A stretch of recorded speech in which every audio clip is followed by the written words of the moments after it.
على رسوله الكريم. أما بعد فأعوذ بالله من الشيطان الرجيم. بسم الله الرحمن الرحيم.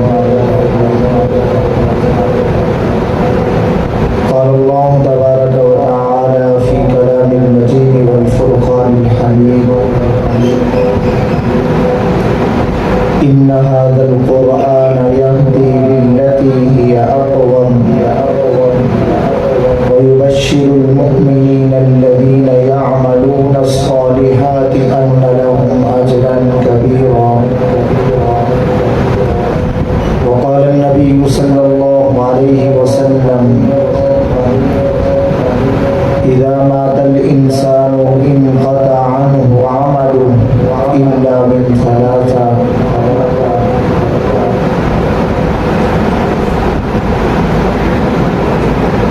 إلا من صدقة جارية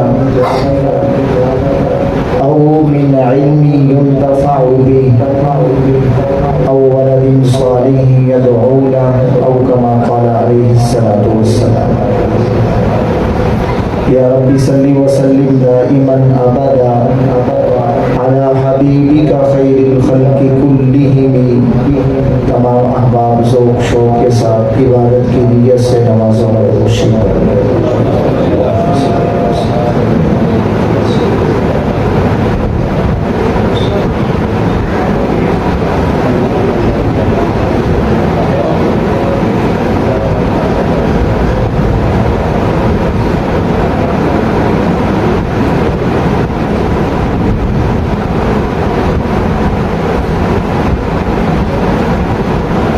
محترم سامعین مکرم،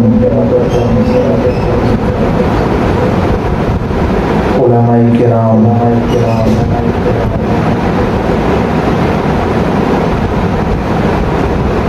اور بالخصوص آپ کی مسجد کے امام اور خطیب حضرت مولانا حق نواز صاحب دامت برکاتہم العالیہ، میں ان کا ممنون اور شکر گزار ہوں کہ انہوں نے بات کرنے کا موقع عنایت فرمایا۔ اللہ تعالیٰ ان کی زندگی میں برکت عطا فرمائے، علم اور عمل کے اندر برکت عطا فرمائے۔ ماشاءاللہ بڑی دل لگی کے ساتھ، اخلاص کے ساتھ محنت کر رہے ہیں۔ اللہ تعالیٰ ان کو مزید اخلاص، استقامت اور ترقی کے ساتھ محنت کرنے کی توفیق عطا فرمائے۔ جیسے تعارف بھی آپ کے سامنے کروایا گیا کہ ہمارا تعلق ادارہ مکتب تعلیم القرآن الکریم سے ہے، اور الحمدللہ آپ کی مسجد میں ادارہ مکتب تعلیم القرآن الکریم کے تحت بچے تعلیم حاصل کر رہے ہیں۔ اسی حوالے سے دو چند باتیں عرض کروں گا، انشاءاللہ بیان انشاءاللہ مجھ سے بعد علماء کرام فرمائیں گے۔ تو بھی دیکھیں، اللہ تعالیٰ کا ہمیں شکر ادا کرنا چاہیے کہ اللہ تعالیٰ نے ہمیں امام الانبیاء حضرت محمد مصطفیٰ صلی اللہ علیہ وسلم کی امت کے اندر پیدا کیا۔ اس پہ اللہ کا جتنا شکر ادا کریں اتنا ہی کم ہے۔ اس امت کے اندر آنا یہ کوئی معمولی بات نہیں ہے، یہ اللہ کا چناؤ ہے، اللہ کا انتخاب ہے۔ روایات کے اندر آتا ہے کہ انبیاء علیہم السلام کو جب پتہ چلا کہ ایک سب سے آخر میں امت آنے والی ہے اور اس کے بہت سارے فضائل ہیں، لیکن اس کی زندگی بڑی مختصر ہے، اعمال بڑے مختصر ہیں، تو انبیاء علیہم السلام نے اللہ کے حضور دعا فرمائی کہ اے اللہ وہ امت ہمیں عطا کر دے۔ تو اللہ نے ارشاد فرمایا کہ اے میرے نبیوں وہ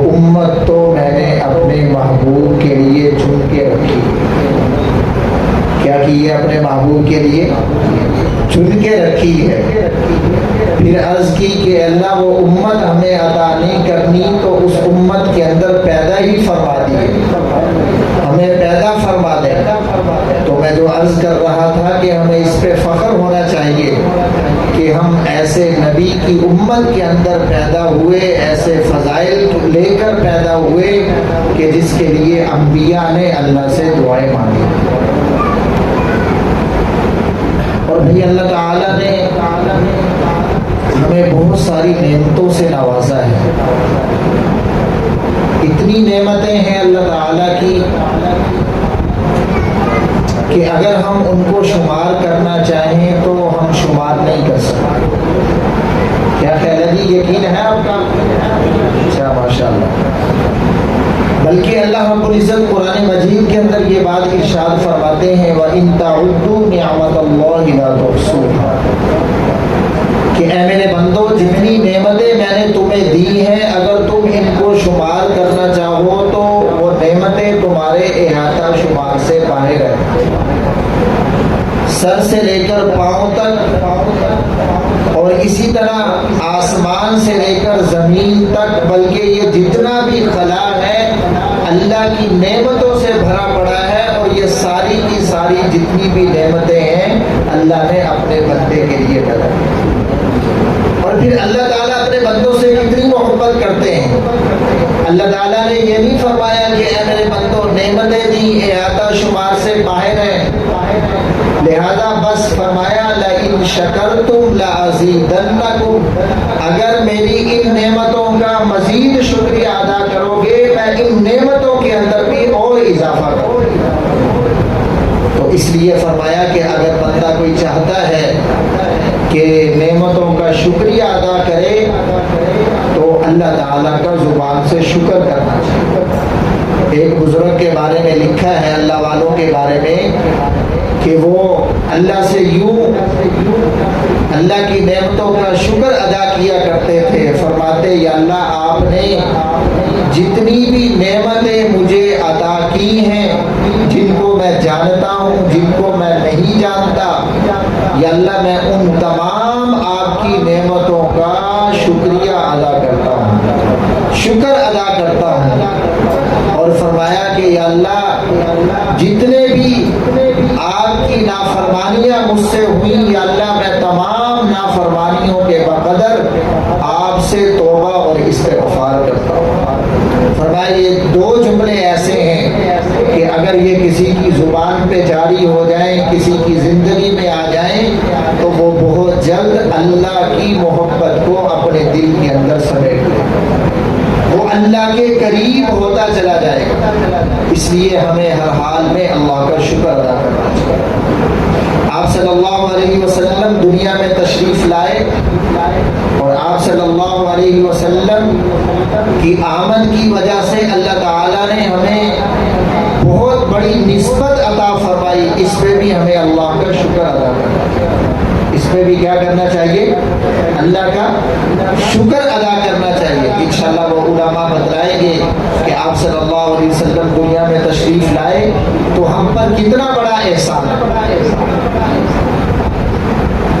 تو بھی آپ صلی اللہ علیہ وسلم دنیا میں تشریف لائے تو آپ صلی اللہ علیہ وسلم کی سیرت کے، آپ صلی اللہ علیہ وسلم کی زندگی کے مختلف پہلو ہیں۔ جیسے آپ صلی اللہ علیہ وسلم نے اس بات کی فکر کی کہ میرا ایک ایک امتی جہنم سے بچ کے جنت میں جانے والا بن جائے، اور اس کے لیے آپ صلی اللہ علیہ وسلم نے اپنی ساری زندگی لگا دی۔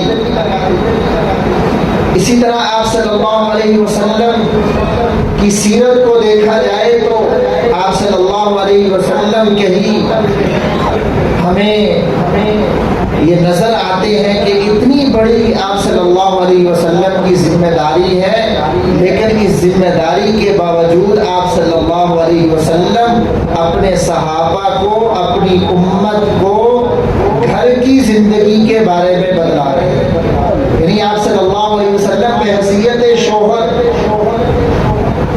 آپ صلی اللہ علیہ وسلم بحیثیت والد کیسے ہیں، آپ صلی اللہ علیہ وسلم بحیثیت استاذ کیسے ہیں، آپ صلی اللہ علیہ وسلم بحیثیت والد کیسے ہیں، اور آپ صلی اللہ علیہ وسلم کی زندگی کا ایک حصہ یہ ہے کہ آپ صلی اللہ علیہ وسلم نے اپنی امت کے معصوم اور چھوٹے بچوں کی تربیت کیسے کی، یہ بھی آپ صلی اللہ علیہ وسلم کی زندگی کا ایک پہلو ہے۔ تو میں عرض کرنا چاہتا ہوں کہ ربیع الاول کا مہینہ ہے، اس مہینے میں ہم سب یہ نیت کریں کہ انشاءاللہ ہم اپنے نبی کو بحیثیت شوہر بھی پڑھیں گے، اپنے نبی کو بحیثیت استاذ بھی پڑھیں گے، اپنے نبی کو بحیثیت والد بھی پڑھیں گے، اور اپنے نبی کو بحیثیت مربی کہ ہمارے نبی صلی اللہ علیہ وسلم زیر تربیت بچوں کی کیسے تربیت کرتے تھے، یہ بھی انشاءاللہ ہم پڑھیں گے۔ نیت کرتے ہیں انشاءاللہ، عزم کرتے ہیں انشاءاللہ۔ دیکھیں، ایک مسلمان کے لیے سب سے بڑی کامیابی یہ ہے کہ جس کو وہ فالو کرنا چاہے، جس کو وہ آئیڈیل بنانا چاہے، جس کو وہ نمونہ اور معیار بنانا چاہے، تو اس کی زندگی کا ایک ایک پہلو اس کے سامنے ہونا چاہیے۔ کیا ہونا چاہیے جی؟ ایک ایک پہلو اس کے سامنے ہونا چاہیے۔ تو غرض میں عرض کر رہا تھا کہ آپ صلی اللہ علیہ وسلم دنیا کے اندر تشریف لائے تو آپ صلی اللہ علیہ وسلم نے ہر میدان کے اندر اپنی امت کو تنہا نہیں چھوڑا۔ میں ایک دو باتیں عرض کر کے بات ختم کر رہا ہوں۔ اپنی امت کو تنہا نہیں چھوڑا، جہاں بچوں کی تربیت کا معاملہ آیا تو نبی علیہ الصلوۃ والسلام نے اپنی امت کو اس میدان کے اندر بھی تنہا نہیں چھوڑا، بلکہ اپنی امت کی رہنمائی کی، اپنی امت کی کیا کی؟ رہنمائی کی۔ اب یہ ہماری ذمہ داری ہے کہ ہم آپ صلی اللہ علیہ وسلم کی زندگی کو پڑھیں، اور پھر جو ہماری زیر تربیت ہمارے بچے ہیں اور جو گھر کے افراد ہیں ہم ان کی تربیت کریں، تو انشاءاللہ یہ دنیا کے اندر بھی ہمارے لیے آنکھوں کی ٹھنڈک کا ذریعہ بنیں گے، اور آخرت کے اندر بھی ہمارے لیے آنکھوں کی ٹھنڈک کا ذریعہ بنیں گے۔ کریں گے بھی آپ انشاءاللہ۔ دیکھیں، آپ صلی اللہ علیہ وسلم اپنے نواسوں سے بڑی محبت فرمایا کرتے ہیں۔ حضرت حسن و حسین سب کہہ دو رضی اللہ تعالیٰ عنہ، کتنی محبت فرمایا کرتے تھے۔ آپ نے سنا ہے کہ آپ صلی اللہ علیہ وسلم کبھی سجدے کے اندر ہوتے، تشریف فرما ہوتے، تو آپ صلی اللہ علیہ وسلم کے نواسے آ کر اوپر بیٹھ جاتے تو سجدے کو لمبا فرما دیتے کہ کہیں اٹھنے کی وجہ سے میرے نواسوں کو چوٹ نہ لگ جائے۔ کبھی صحابہ فرماتے ہیں کہ اللہ کے نبی صلی اللہ علیہ وسلم خطبہ دے رہے ہیں، دیکھا کہ سامنے سے آپ کے نواسے آ رہے ہیں، ابھی چلنا اچھے طریقے سے نہیں جانتے، اور آپ جانتے ہیں کہ جب بچہ اچھے طریقے سے نہیں چلتا تو گرنے کا خطرہ بھی ہوتا ہے۔ جب آپ صلی اللہ علیہ وسلم کی نظر پڑتی ہے تو خطبہ چھوڑ کر اپنے نواسوں کو اپنی گود میں لیتے ہوئے نظر آتے، اور پھر اللہ کے نبی صلی اللہ علیہ وسلم نے فرمایا، سچ فرمایا تھا اللہ نے کہ اولاد اور مال یہ آدمی کے لیے آزمائش ہے۔ اولاد اور مال آدمی کے لیے کیا ہوتی ہے؟ آزمائش ہوتی ہے۔ تو محبت کا یہ عالم ہے۔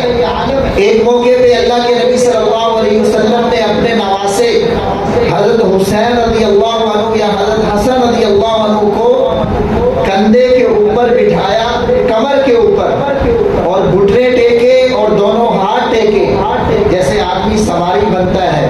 تو آپ صلی اللہ علیہ وسلم ایسے کمرے میں چکر لگا رہے ہیں۔ یہ نبی علیہ السلام کی سیرت ہے۔ ربیع الاول کا مہینہ ہے، اسی حوالے سے ایک دو بات عرض کر دیں، چکر لگا رہے ہیں۔ کبھی ہم نے بھی لگائے، ہاں جی لگائیں گے۔ آپ صلی اللہ علیہ وسلم کی سنت ہے پیار کرنے کی، چکر لگا رہے ہیں۔ حضرت عمر رضی اللہ تعالیٰ عنہ تشریف لائے، دیکھا یہ سارا منظر تو فرمانے لگے، عرض کیا کہ واہ واہ واہ واہ، سوار کتنا اچھا ہے، سواری کتنی اچھی ہے۔ اللہ کے نبی صلی اللہ علیہ وسلم ایسے گھما رہے تھے نا اوپر بٹھا کے، تو کیا عمر رضی اللہ عنہ نے ارشاد فرمایا کہ واہ واہ سواری کتنی اچھی ہے، تو اللہ کے نبی صلی اللہ علیہ وسلم کے کانوں میں جب یہ بات پڑی تو فرمایا اے عمر آپ دیکھتے نہیں ہیں کہ سوار کتنے اچھے، آپ دیکھتے نہیں ہیں کہ سوار کتنے اچھے ہیں۔ آپ صلی اللہ علیہ وسلم کی محبت کی بہت سارے واقعات ہیں جو ہمیں پڑھنے چاہیے، اور بچوں کے ساتھ محبت کرنا یہ اللہ کے نبی صلی اللہ علیہ وسلم کی سنت ہے۔ اس لیے ہم اپنی نیتوں کو جب بچوں سے محبت کریں نا، ہر والدین کی یہ فطری محبت ہوتی ہے کہ وہ اپنے بچوں سے کیا کرتے ہیں، محبت کرتے ہیں، کرتے ہیں نہیں کرتے ہیں، تو اس وقت ہم نیت یہ کیا کریں، ایک فطرتی چیز ہے، ایک یہ ہے کہ ہم تھوڑا سا رنگ چڑھا لیں، اس وقت یہ نیت کریں کہ انشاءاللہ یہ جو میں محبت کر رہا ہوں یہ میرے نبی علیہ السلام بچوں سے محبت کرتے تھے، لہذا میں اس سنت کو زندہ کرتے ہوئے میں بھی اپنے بچوں کے ساتھ محبت کرتا ہوں۔ ایک صحابی رسول عثمان بن مظعون رضی اللہ عنہ کے بارے میں روایات میں آتا ہے کہ اپنا چھوٹا بچہ لیا تو اس بچے کے ساتھ کھیل رہے تھے، مسکرا رہے تھے، اللہ کے نبی صلی اللہ علیہ وسلم کا گزر ہوا تو آپ صلی اللہ علیہ وسلم نے ارشاد فرمایا کیا عثمان کیا تو اپنے بیٹے کے ساتھ محبت کرتا ہے، کیا تو اپنے بیٹے کے ساتھ محبت کرتا ہے؟ فرمایا عرض کیا اے اللہ کے نبی کیوں نہیں، کون سا والد ہے جس کو اپنے بیٹے کے ساتھ محبت نہیں ہوتی؟ تو فرمایا اے میرے صحابی اے عثمان کیا میں تیرے بیٹے سے جو تیری محبت ہے اس کے اندر مزید اضافہ نہ کروں؟ فرمایا اللہ کے نبی صلی اللہ علیہ وسلم کر دیجئے۔ فرمایا کہ اے عثمان جب باپ دنیا کے اندر اپنے بیٹے کے ساتھ محبت کرتا ہے، اپنے بیٹے کو خوش کرتا ہے، اور بیٹا باپ سے جب خوش ہوتا ہے تو اس خوشی کی وجہ سے اللہ عرشوں سے بھی باپ سے خوش ہوتا ہے، باپ سے کیا ہو جاتے ہیں، خوش ہو جاتے ہیں۔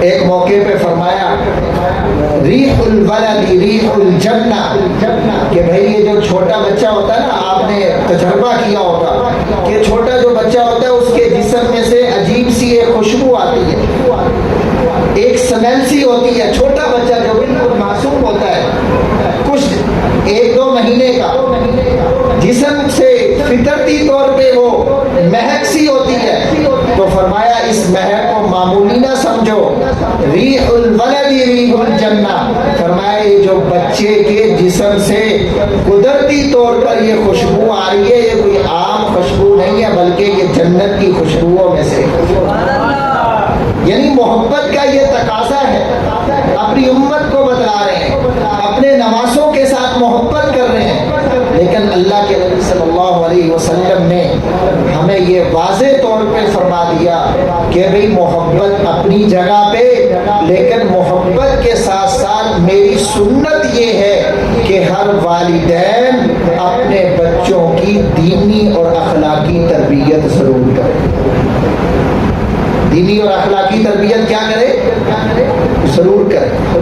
حضرت حسین رضی اللہ تعالیٰ عنہ، حسن رضی اللہ کتنی محبت فرماتے تھے، کچھ واقعات آپ کے سامنے عرض کیے، تربیت کے اوپر ایک بات عرض کر رہا ہوں کہ حضرت حسن رضی اللہ عنہ نے انگلی پکڑی اور اللہ کے نبی صلی اللہ علیہ وسلم کے ساتھ مدینہ کی گلی میں تشریف لے کے جا رہے تھے، مدینہ کی گلی میں تشریف لے کے جا رہے تھے، آپ صلی اللہ علیہ وسلم سے حضرت حسن رضی اللہ تعالیٰ عنہ نے انگلی ایسے ہاتھ چھڑائی اور کھجوروں کا ڈھیر لگا ہوا تھا، تو آپ صلی اللہ علیہ وسلم کی انگلی چھڑا کر حضرت حسن رضی اللہ تعالیٰ عنہ کھجوروں کے ڈھیر کی طرف لگ کے اور وہاں سے ایک کھجور لی اور منہ کے اندر ڈالی، یہاں تک کہ روایات کے اندر آتا ہے کہ وہ حسن رضی اللہ عنہ کے حلق میں چلی گئی۔ کہاں چلی گئی؟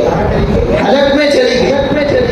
آپ صلی اللہ علیہ وسلم کو جب پتہ چلا تو اللہ کے نبی صلی اللہ علیہ وسلم نے اپنے نواز نواسے، جس کی محبت کا کچھ منظر میں نے آپ کے سامنے عرض کیا، اللہ کے نبی صلی اللہ علیہ وسلم نے اس محبت کے باوجود حلق مبارک کے اندر انگلی ڈالی اور اندر سے وہ کھجور نکالی، اور پھر ایک بات سبق کے طور پر آنے والے والدین کو یہ بات ارشاد فرما دی۔ کیا فرمایا؟ اور بیٹے کو کیا کہا؟ کہہ کہہ، یہ عربی کے الفاظ ہیں، جیسے ہم اردو میں کہتے ہیں تھوک دے تھوک دے، فرمایا کہ اے بیٹا اس کو تھوک دے، اور پھر ارشاد فرمایا کہ ہم سید ہیں، بنو ہاشم ہیں، اور یہ جو کھجوریں ہیں یہ صدقہ کی کھجوریں ہیں، لہذا ہاشم بنو ہاشم کے لیے، سید کے لیے صدقہ کا مال کھانا جائز نہیں۔ تو اس سے ہمیں پتہ چلا کہ محبت اپنی جگہ پہ ہے، نماز کو لمبا کیا جا رہا ہے، خطبے کو چھوڑ کر نواسے کو گودی میں اٹھایا جا رہا ہے، اور جو ہے گھر کے اندر سواری بن کر امام الانبیاء ہونے کے باوجود جو ہے وہ سواری بن کر جھولا دے رہے ہیں، چکر لگا رہے ہیں۔ محبت اپنی طرف ہے، لیکن جب تربیت کی باری آتی ہے تو آپ صلی اللہ علیہ وسلم کیا کرتے ہیں؟ حلق سے انگلی ڈال کر کھجور نکالتے ہیں، اور پھر ساتھ بتلاتے بھی ہیں۔ تو امت کو یہ درس ملا، بالخصوص سرپرستوں کو اور والدین کو، کہ بھئی محبت آپ نے بچوں سے جتنی بھی کریں اللہ تعالیٰ اس سے خوش ہوں گے، لیکن یہ محبت تربیت کے اندر حائل نہیں ہونی چاہیے۔ تو کون کون نیت کرتے ہیں کہ انشاءاللہ ہم اپنے بچوں کی تربیت کریں گے؟ انشاءاللہ کرتے ہیں انشاءاللہ۔ دیکھیں، آخری بات عرض کر رہا ہوں، اگر ہم نے اپنے بچوں کی تربیت کی، یہ میری بات نہیں، اللہ والوں کی بات ہے اور اس کا خلاصہ ہے، فرمایا کہ آج اگر ہم نے اپنی اولاد کی تربیت کر دی، ان کو دنیاوی تعلیم کے ساتھ ساتھ دینی تعلیم دے دی، ان کی اخلاقیات کے اوپر محنت کر لی، تو فرمایا یہ اولاد دنیا کے اندر بھی آنکھوں کی ٹھنڈک کا ذریعہ بنیں گے اور آخرت کے اندر بھی آنکھوں کی ٹھنڈک کا ذریعہ بنیں گے۔ اور اگر خدا نہ خواستہ صرف نظر کر لیا اور بس یہ سمجھا کہ قاری صاحب کے پاس جا رہے ہیں اور اسکول میں پڑھنے کے لیے جا رہے ہیں، بس ہماری کوئی ذمہ داری نہیں، آج اللہ تعالیٰ ہمیں یہ بات بھی سمجھنے کی توفیق عطا فرمائے کہ آج ہم جو ہے سب سے قیمتی سرمایہ جو ہے دنیا کے اندر وہ ہمارے پاس کیا ہے جی؟ بولتے نہیں جی آپ، کیا ہے جی؟ ابھی بھی شک کیا رکھا اس کیا سرمایہ؟ سب سے قیمتی سرمایہ اولاد ہے۔ دیکھیں، آج ہمارے پاس دکان کے لیے وقت ہے، آج ہمارے پاس زمین کے لیے وقت ہے، آج ہمارے پاس تجارت کے لیے وقت ہے، دوستوں کے پاس بیٹھنے کے لیے وقت ہے۔ آج المیہ یہ ہے کہ ہم یہ کہتے بھی ہیں کہ سب سے قیمتی سرمایہ اولاد ہے، لیکن آج ہمارے پاس وقت نہیں ہے، تو اولاد کی تربیت کے لیے وقت، اولاد کی تربیت کے لیے وقت نہیں ہے۔ اور فرمایا کہ اگر دنیا کے اندر ان کی تربیت نہ کی تو پھر بھئی آخرت تو بڑی دور کی بات ہے، یہ دنیا کے اندر ہی والدین کے لیے جو ہے نا یہ تکلیف کا ذریعہ بن جائیں گے، دکھ کا ذریعہ بن جائیں گے۔ اور وضاحت کی ضرورت نہیں، آپ سب سنتے ہیں، آپ سب کیا کرتے ہیں؟ سنتے ہیں۔ تو اس لیے بھی ضرورت ہے کہ آج ہم اپنی اولادوں کی جہاں ہم محبت کرتے ہیں، ایک بزرگ کہنے لگے کہ ہم اپنی اولاد کو سونے کے نیوالے کھلائیں، گھی کے نیوالے کھلائیں، لیکن ان کی تربیت کے اندر کوئی کمپرومائز نہ کریں، ان کی تربیت ہم لازمی کریں گے انشاءاللہ۔ فرمایا تین باتیں ایسی ہیں، یہ تین باتیں بات ختم کر رہا ہوں، تین باتیں آپ نے زندگی کے اوپر بہت ساری تربیت کے اوپر باتیں سنی ہوں گی، بڑی کتابیں پڑھی ہوں گی، علماء کے بیان سنے ہوں گے، لیکن اللہ والے فرمانے لگے تین باتیں ایسی ہیں کہ اگر کوئی والدین اپنی اولاد کو ان تین باتوں کا عادی بنا دے تو انشاءاللہ وہ اولاد دنیا کے اندر آنکھوں کی ٹھنڈک کا ذریعہ بنے گی، آخرت کے اندر بھی آنکھوں کی ٹھنڈک کا ذریعہ بنے گی، اور وہ اولاد بہت جلد اللہ والے اللہ والے بن جائیں۔ تین باتیں کون سی ہیں؟ پہلی بات فرمایا کہ پہلی بات یہ ہے کہ ہر والدین یہ کوشش کرے کہ اپنی اولاد کو 5 وقت کا نمازی بنائے۔ کیا بنائے؟ 5 وقت کا نمازی بنائے۔ فرمایا جب ہم اس کو 5 وقت کا نمازی بنا دیں گے، اس کا تعلق مسجد کے ساتھ ہوگا، مسجد کے اندر آنا جانا ہوگا، اور جیسا کہ روایات کے اندر آتا ہے جس کا تعلق مسجد کے ساتھ دیکھو، جس کو کثرت میں مسجد میں آتے جاتے دیکھو، اس کے ایماندار ہونے کی گواہی دے۔ پہلی بات کیا کرنی ہے جی؟ اپنی اولاد کو نماز کا عادی بنانا ہے۔ دوسری چیز فرمایا کہ ہر والدین، ہر سرپرست یہ کوشش کرے کہ اپنی اولاد کو سچ کا عادی بنائے۔ کس کا عادی بنائے؟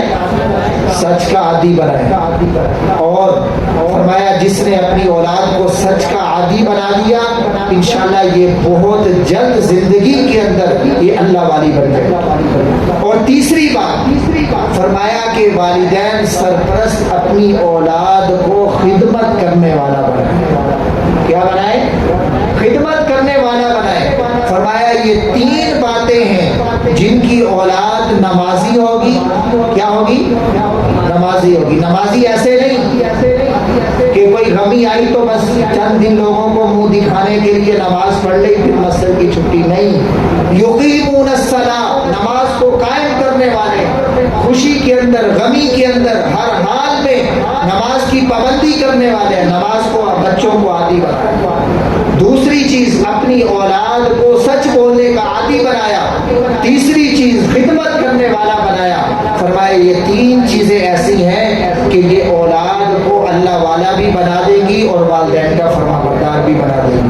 تو انشاءاللہ عمل کریں گے انشاءاللہ، اور اپنے بچوں کو انشاءاللہ ان کی محبت کے ساتھ انشاءاللہ تربیت بھی کریں گے انشاءاللہ۔ تو اللہ تعالیٰ سے دعا ہے کہ جو کچھ کہا ہے سنا ہے، اللہ تعالیٰ ہم سب کو عمل کرنے کی توفیق عطا فرمائے، اور یہاں پہ انشاءاللہ